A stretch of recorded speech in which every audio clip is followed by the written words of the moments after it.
¿Ven ahora el Word donde está las consignas? Muy bien.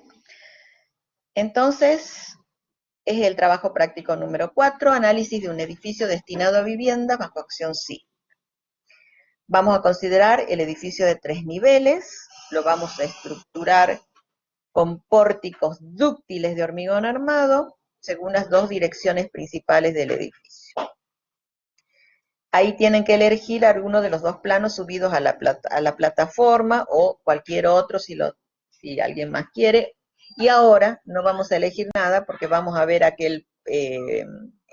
esto lo hice antes de la comunicación con Colombia, vamos a tener que usar el que consensuemos con la gente de Colombia. Bien, el mismo se ubicará en la ciudad y el sitio según las condiciones de suelo que se indica en la tabla de datos. Esto también va a cambiar, yo aquí les había puesto,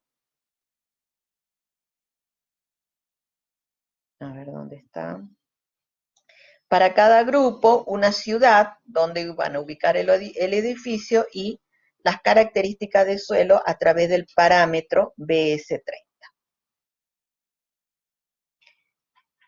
Otra cosa que les quería comentar, que las primeras actividades que proponen ellos le dan muchísima importancia al espectro de respuesta.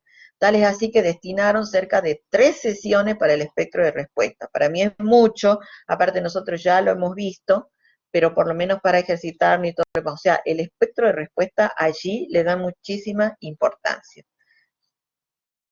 Bien, entonces, las actividades que hay que hacer, definir cómo va a ser la estructuración, es decir, los pórticos que van a soportar la estructura en ambas direcciones. Una vez que ya dibujen los pórticos, van a dar las dimensiones a las vigas y columnas y ya empezamos con la norma. En la parte 2, allí en las secciones 221 y 231, tienen las dimensiones mínimas a considerar. Luego, ahí tienen las consideraciones que vamos a hacer para muros exteriores. Esto puede cambiar un poco en base al edificio que definamos con Colombia. Pero acá yo les había dado más o menos una idea de cómo serían los muros divisorios y exteriores, pero lo más importante es que no interfieren en las deformaciones de los pórticos. Por eso se valida el hecho de que vamos a determinar las rigideces considerando el pórtico como si fuera peladito, lo cual no es en la vida real, no es la vida real, no es digamos, lo correcto cuando la mampostería está unida íntimamente con la estructura de hormigón armado. Pero en este caso vamos a hacer las cosas bien y vamos a considerar que esa mampostería, que ese cerramiento no interfiere con las deformaciones del pórtico. Y entonces la rigidez del pórtico peladito, o sea, vigas y columnas, está perfecto, vale, para esta concepción. Vamos a considerar la losa, como dijimos, maciza y armada en 2 direcciones para que responda perfectamente a un diafragma rígido. Vamos a dibujar el sistema resistente, o sea, dibújenlo en AutoCAD o similar. ¿Por qué? Porque en estabilidad 3 lo van a usar, lo van a necesitar para el método, para trabajar con SAP, por ejemplo, y lo que hacen estos programas, SAP, ETAPS y todo lo demás, leer directamente estos planos de AutoCAD. Así que están trabajando también para el práctico de estabilidad 3. Y como sabemos, vamos a considerar un modelo simple de cortante, o sea, masas concentradas en los niveles y un amortiguamiento típico del 5%. Entonces, una vez que ya está toda esta parte preliminar lista del edificio que sea, va a tener que ser cuanto antes, empezamos a determinar las formas modales y las frecuencias correspondientes para cada una de las direcciones principales del edificio. Entonces, ¿esto qué significa? Que hay que determinar la matriz de masa, ya hemos hablado algo en la clase anterior, cómo vamos a determinar la matriz de masa, y fíjense lo que dice acá. Si bien no se precisa para el método modal espectral la determinación del centro de masa, lo necesitamos no para el método en sí, sino para determinar o para estudiar los efectos de la torsión.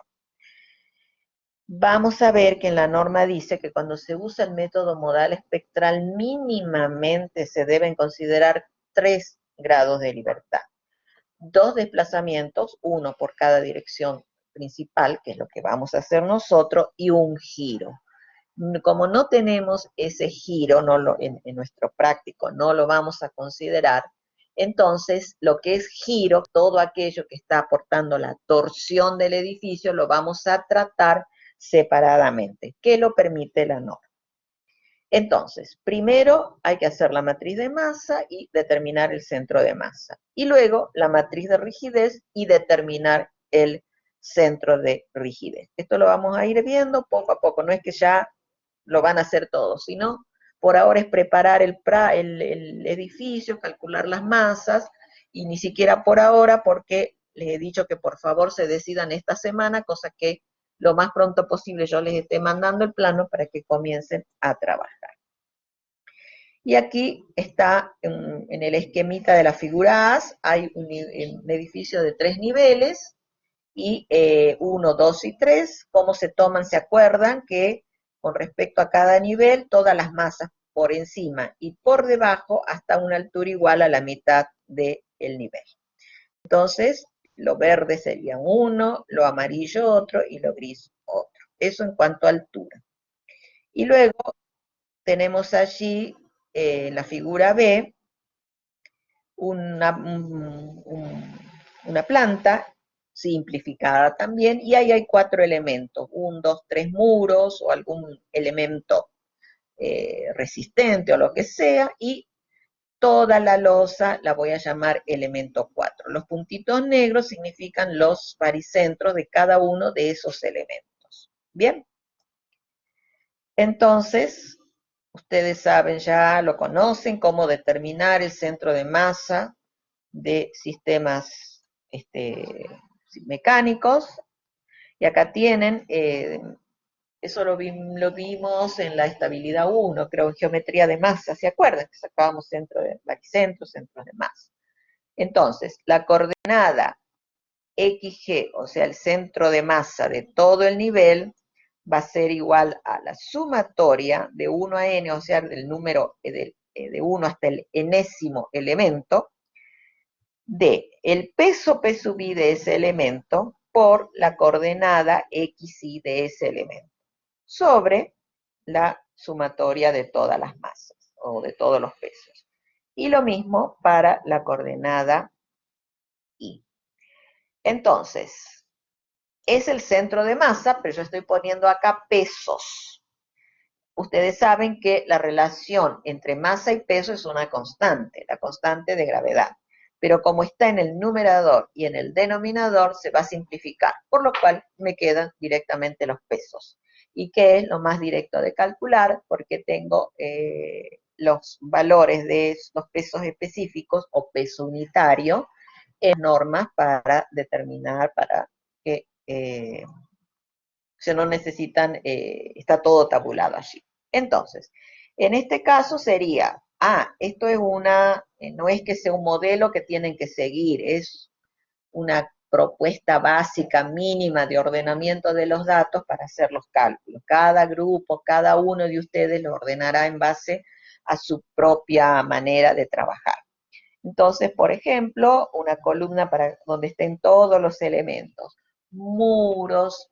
Yo no soy muy partidaria de tomar los muros por pedacitos donde hay una ventana, sino más bien tomar, eh, digamos, solamente si una ventanita pequeñita de un baño no hace demasiado, digamos, no incide demasiado en un valor de un volumen de mampostería, por ejemplo, eso lo tomaría completo. Ahora, si tengo un ventanal de 2 por 1,5, bueno, ahí sí ya tengo que hacer alguna consideración porque incide demasiado en el volumen de ese muro. Entonces, todo esto lo van a ver en base al ejemplo, al cálculo que tengan. Ahí se van a plantear las preguntas, me la hacen al ingeniero Nelson o cualquiera de los dos, y así pueden seguir avanzando. Entonces, acá tengo 4 elementos, determino el volumen de cada uno de esos elementos, ancho por alto por espesor, en fin, ustedes son 3 dimensiones que tienen que jugar. Por ejemplo, una viga, B por H por la luz, la columna, los lados, la superficie por la altura de la columna, el muro, superficie por la altura del muro, etc. A eso lo multiplico por el peso unitario que está tabulado. Y ahí tiene para cada uno de los materiales, de los tipos de madera, etcétera, etcétera, los pesos unitarios. Y determinan el peso por la multiplicación del volumen por el peso unitario. Luego, miden, determinan la coordenada X, Y de cada uno de esos elementos. Creo que el AutoCAD, ¿no?, les da enseguida esa coordenada rápidamente. Y luego el producto. Y finalmente así, con las sumatorias estas, la sumatoria 1, que son de todos los P sub I de todos los pesos, y la sumatoria 2, que son los P sub I por XY, determinan el centro de gravedad. Y de la misma manera van a determinar el centro con respecto a X y con respecto a Y. Y en otro les voy a mandar el detalle de cómo calcular las rigideces y el centro de rigidez, para determinar entonces algo muy importante que es la excentricidad de nivel. Pero eso lo vamos a ver en otro momento. Esto ya quería que lo vayan comenzando, pero lo vamos a posponer por esta semana nada más, entonces hasta que haya el acuerdo, y si no hay acuerdo, está bien, seguiremos con nuestra historia y sin ningún problema. Vamos a seguir entonces mirando así. El ingeniero Nelson les va a dar algunos de los otros temas independientes, y por esta causa, por esto de que estamos a la espera, yo voy a seguir por otro, digamos, por otro camino con estos métodos. No hay por qué hacerse un lío, porque son dos cosas relacionadas, pero que se pueden tratar en forma independiente sin ningún problema. Entonces, esto se los voy a pasar porque sirve como guía, aunque los detalles, el edificio sean otros, pero no tiene mayor importancia. Bien,